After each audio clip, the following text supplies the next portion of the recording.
मुझे लगता है कि जीवन में दो बड़े रहस्य हैं। ब्रह्मांड कैसे अस्तित्व में आया और कैसे मनुष्य चेतना प्राप्त करता है। हम बहुत लंबे समय तक सवाल करने के लिए जीवित नहीं रहते। हमारे पास एक जीवन है और हमें इसे महत्व देना चाहिए क्योंकि यह एक अद्भुत मौका है। ज्ञान का सबसे बड़ा दुश्मन अज्ञानता नहीं, बल्कि यह भ्रम है कि हमें सब कुछ पता है। आपकी आत्मा को ऊपर उठाने के लिए सितारों की ओर देखें और अपने जीवन को छोटी और तुच्छ बातों में न खोएं। यह ब्रह्मांड केवल छोटा नहीं है, यह जटिल और विशाल भी है और हम इसका एक छोटा सा हिस्सा हैं। कई लोग मानते हैं कि हमारा जीवन ईश्वर द्वारा निर्धारित है, लेकिन मैं सोचता हूं कि हमारे पास अपना भविष्य बदलने की क्षमता है। जोश और ऊर्जा के साथ हर चुनौती का सामना करें, यही आपको आगे बढ़ाएगा। जीवन कठिन हो सकता है, लेकिन हर दिन नया अवसर लेकर आता है। हर व्यक्ति की जिम्मेदारी है कि वह अपने जीवन को अर्थ दे। जीवन का उद्देश्य केवल अस्तित्व में रहना नहीं, बल्कि इसे समझना और इसके हर पहलू का आनंद लेना है। शारीरिक बाधाएं केवल आपके शरीर तक सीमित हैं, लेकिन आपकी सोच और आत्मा अनंत है। सपने मत छोड़ो, क्योंकि सपने आपको किसी भी जगह पहुंचा सकते हैं। सपनों को साकार करने की प्रक्रिया कभी आसान नहीं होती, लेकिन यह हमेशा संतोषजनक होती है। आप जितना कठिन परिश्रम करेंगे, आपका परिणाम उतना ही शानदार होगा। अगर कोई आपको कहता है कि कुछ असंभव है, तो यह केवल उनके लिए असंभव हो सकता है, आपके लिए नहीं। परिवर्तन ही जीवन की वास्तविकता है और इसके अनुकूल होना ही बुद्धिमत्ता की निशानी है। जीवन में सबसे महत्वपूर्ण बात यह है कि आप कौन हैं और आपने क्या योगदान दिया है। संसार का रहस्य हम में ही निहित है और हमें इसे समझने का प्रयास करना चाहिए। जब तक हम जिज्ञासु बने रहेंगे, हम सीखते रहेंगे। हर कठिनाई में एक अवसर छिपा होता है और हर अवसर में सीखने का अवसर। चाहे आप कितने भी छोटे हों, आप ब्रह्मांड को बदल सकते हैं। अगर हम केवल उन चीजों पर ध्यान केंद्रित करें जो हमें जीवन में वापस खींच रही हैं, तो हम कभी आगे नहीं बढ़ पाएंगे।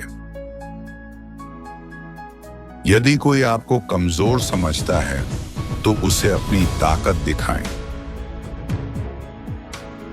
अपने जीवन के हर दिन को सबसे खास और सबसे खूबसूरत बनाएं। मैंने देखा है वह लोग भी जो यह कहते हैं कि सब कुछ पहले से तय है और हम उसे बदलने के लिए कुछ भी नहीं कर सकते, वे भी सड़क पार करने से पहले देखते हैं। कभी कभी मुझे आश्चर्य होता है कि क्या मैं अपनी व्हील चेयर और विकलांगता के लिए उतना ही प्रसिद्ध हूं जितना अपनी खोजों के लिए। लाइफ दुखद होगी अगर यह अजीब न हो। क्या ईश्वर सर्वशक्तिमान है? यदि वह है, तो क्या वह इतनी भारी चट्टान बना सकता है कि उसे उठा ना सके? मैं कहूंगा कि मैं भगवान में विश्वास नहीं करता, लेकिन मुझे डर है कि वह मेरी बात सुन सकता है। हर आदमी को शादी करनी चाहिए। आखिरकार जीवन में खुशी ही एकमात्र चीज नहीं है। वैज्ञानिक खोज भले ही सेक्स से बेहतर ना हो, लेकिन संतुष्टि लंबे समय तक रहती है। अगर जीवन हास्यास्पद नहीं है तो यह सुखी भी नहीं हो सकता। अन्य विकलांग लोगों के लिए मेरी सलाह होगी, उन चीजों पर ध्यान दें जिन्हें अच्छी तरह से करने से आपकी विकलांगता आपको नहीं रोकती, और उन चीजों के लिए अफसोस ना करें जिन्हें करने में यह बाधा डालती है। आत्मा और शरीर दोनों से विकलांग मत बने। मुझे नहीं लगता कि मानव जाति अगले 1000 साल बची रह पाएगी जब तक कि हम अंतरिक्ष में विस्तार नहीं करते। इंसान का सबसे बड़ा दुश्मन मूर्खता नहीं, बल्कि ज्ञानी होने का भ्रम है। बिना किसी लक्ष्य के आपका जीवन खाली है। यह लक्ष्य ही है जो आपके जीवन को मतलब देता है। चाहे जिंदगी जितनी भी कठिन लगे, आप हमेशा कुछ ना कुछ कर सकते हैं और सफल हो सकते हैं। मैंने जीवन से यही सीखा है कि जो मिला है उसका अधिकतम लाभ उठाओ। यदि आप हमेशा गुस्सा या शिकायत करते हैं तो लोगों के पास आपके लिए समय नहीं रहेगा। मैं बस एक बच्चा हूं जो कभी बड़ा नहीं हुआ। मैं अभी भी यह कैसे और क्यों वाले सवाल पूछता रहता हूं। कभी कभार मुझे जवाब मिल जाता है।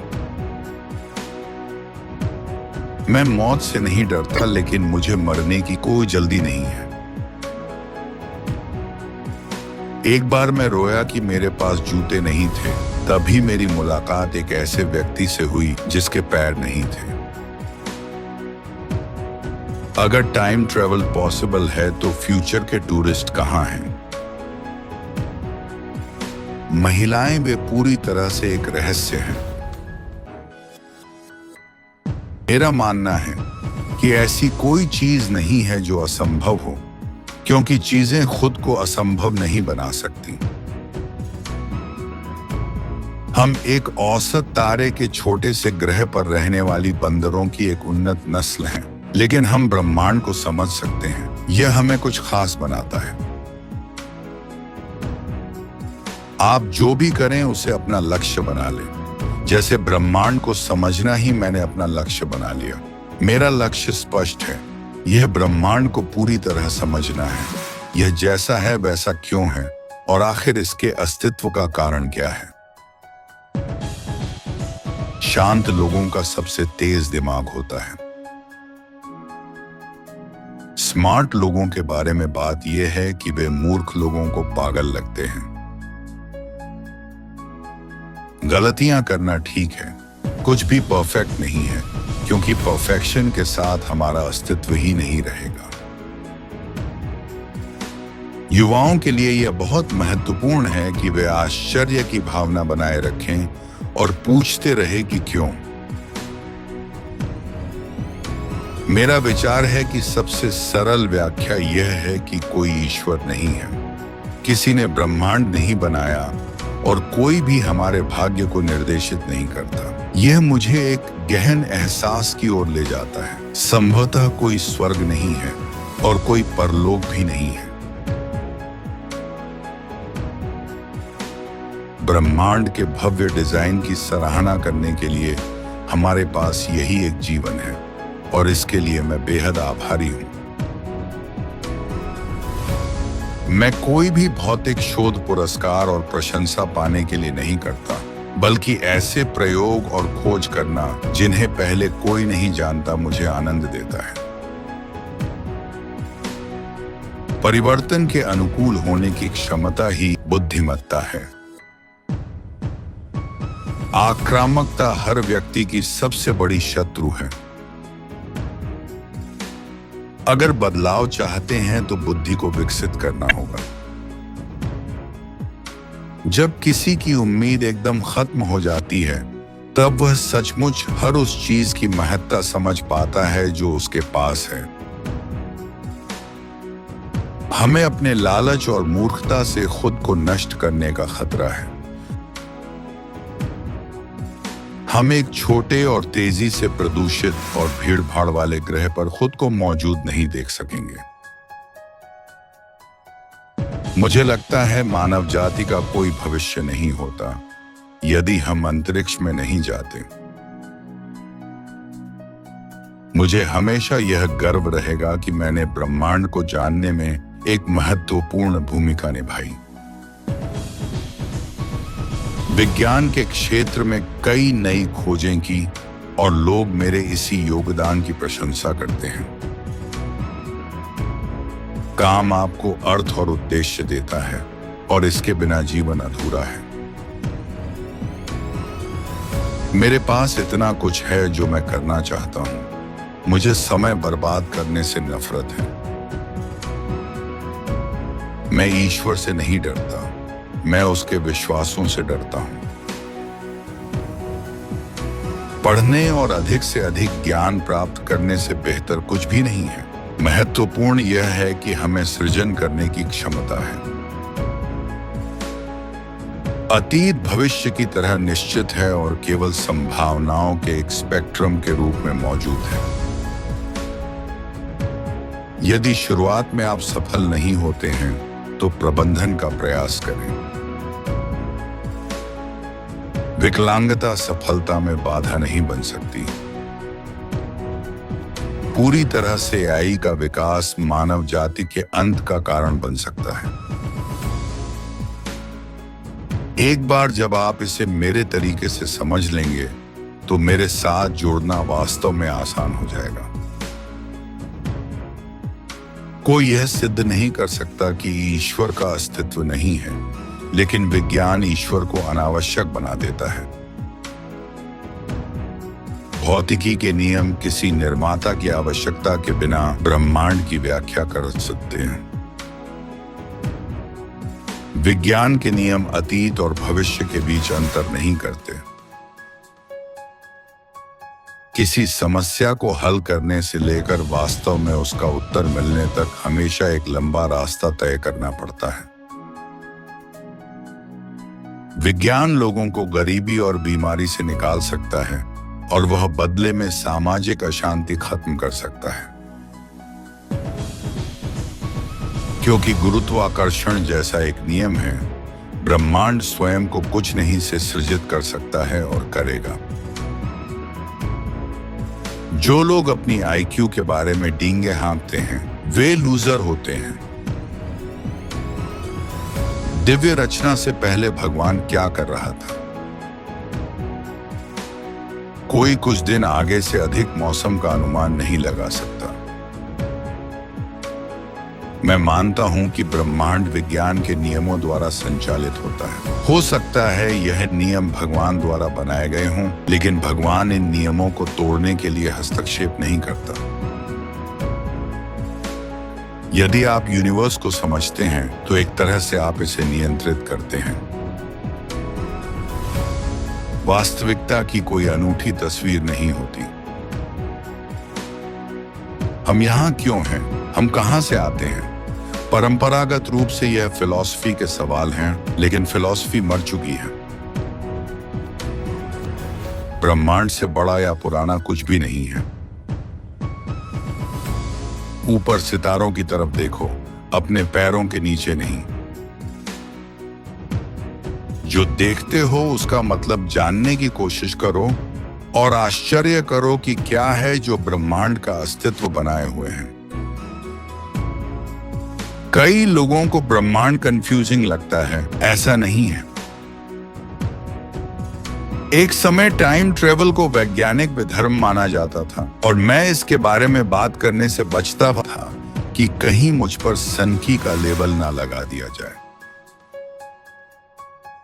यह पूछना उचित है कि ब्रह्मांड को किसने बनाया, लेकिन यदि उत्तर ईश्वर है तो प्रश्न केवल इस बात पर केंद्रित हो गया है कि ईश्वर को किसने बनाया।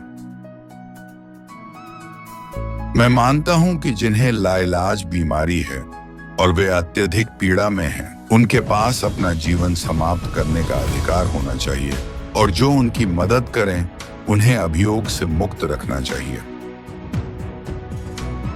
हमें सबसे अधिक महत्व का काम सबसे पहले करना चाहिए। मैं आत्मकथा नहीं लिखना चाहता क्योंकि मैं बिना किसी गोपनीयता के सार्वजनिक संपत्ति बन जाऊंगा। मैं मानता हूं कि हमारा दिमाग एक कंप्यूटर की तरह है जो इसके घटकों के विफल होने पर काम करना बंद कर देगा। धर्मशास्त्र अनावश्यक है। विज्ञान केवल तर्क का अनुयायी नहीं है, बल्कि रोमांस और जुनून का भी हो सकता है। इनमें से सबसे अच्छा विचार कौन सा लगा, कमेंट करके बताएं, और यदि वीडियो पसंद आया हो तो लाइक कर दीजिए। आगे भी ऐसे विचार सुनने के लिए चैनल सब्सक्राइब कर लीजिए। वीडियो को अपने फैमिली ग्रुप में शेयर करके एक विचार अपने स्टेटस पर भी लगाएं। मिलते हैं अगली वीडियो में नए विचारों के साथ। तब तक स्क्रीन पर आ रही वीडियो देखें।